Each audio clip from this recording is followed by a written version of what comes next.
આજે આપણે આ વિડીયોમાં જાણવાના છીએ ₹12,000ની સહાય અને કુંવરબાઈના મામેરા યોજના વિશેની ખાસ મહત્વપૂર્ણ માહિતી।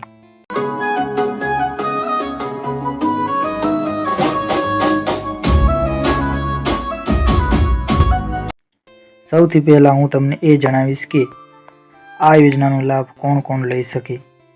બીજું, આ યોજનામાં કેટલા પૈસા મળે છે। ત્રીજું, આ યોજનામાં ફોર્મ ભરવાની છેલ્લી તારીખ કઈ છે।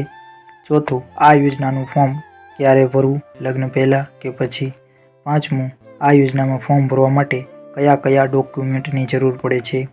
છઠ્ઠું, આ યોજનાનું ફોર્મ ક્યાંથી ભરવું। સાતમું, હું તમને ખાસ એ જણાવીશ કે તમે ફોર્મ ભરતા પહેલાં એવી ભૂલ ના કરો કે જેથી તમારું ફોર્મ રિજેક્ટ થાય।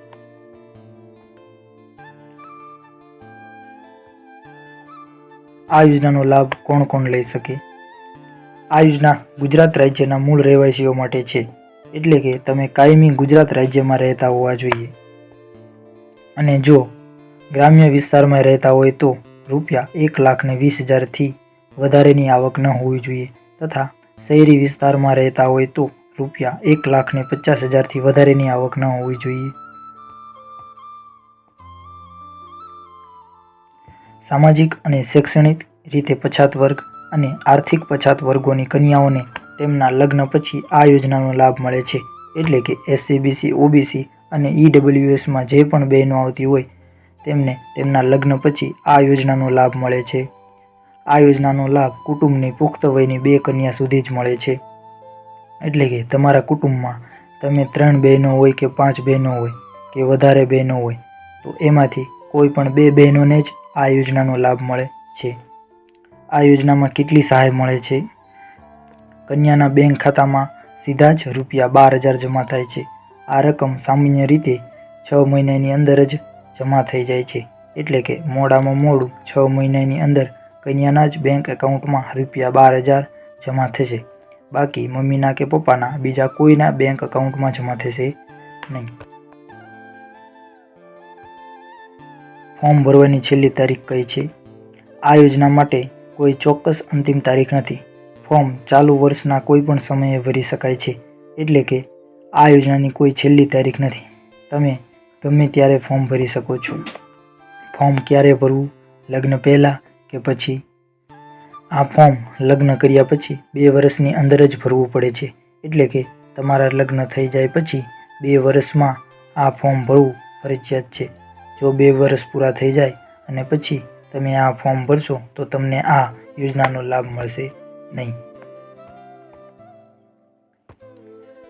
આ યોજનામાં ફોર્મ ભરવા માટે કયા કયા ડોક્યુમેન્ટની જરૂર પડે છે? તો કે કન્યાનું આધાર કાર્ડ, મોબાઈલ નંબર અને ઈમેલ ID, જાતિનો દાખલો, કન્યાનો પાસપોર્ટ સાઇઝનો ફોટો, કન્યાના વાલીનું આધાર કાર્ડ, કન્યાના વાલીનો વાર્ષિક આવકનો દાખલો, વરનું આધાર કાર્ડ, કન્યાની બેંક પાસબુક, સ્વઘોષણા પ્રમાણપત્ર, લગ્ન પ્રમાણપત્ર એટલે કે મેરેજ સર્ટિફિકેટ। આટલા ડોક્યુમેન્ટની જરૂર પડશે આ ફોર્મ ભરવા માટે। આ યોજનાનું ફોર્મ ક્યાંથી ભરવું?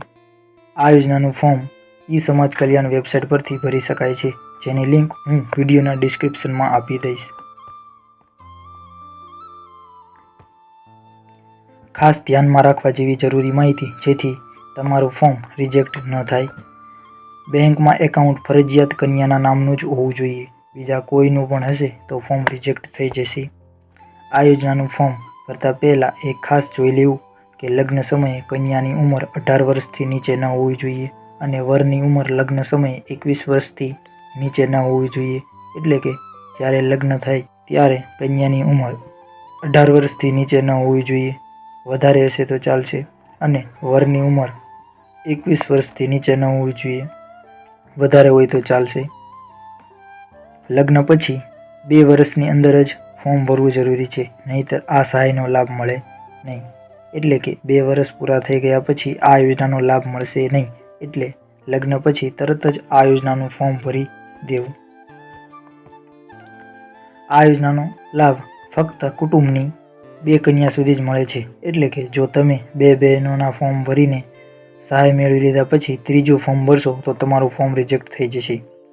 તો આપણો આ વિડીયો અહીં પૂરો થાય છે. મને આશા છે કે આ માહિતી તમને મદદરૂપ સાબિત થશે. જો તમને કોઈ પણ પ્રશ્ન હોય તો નીચે કોમેન્ટ કરો. તો ફરી મળશું આપણા આવા જ વિડીયોમાં. તમારો દિવસ શુભ રહે.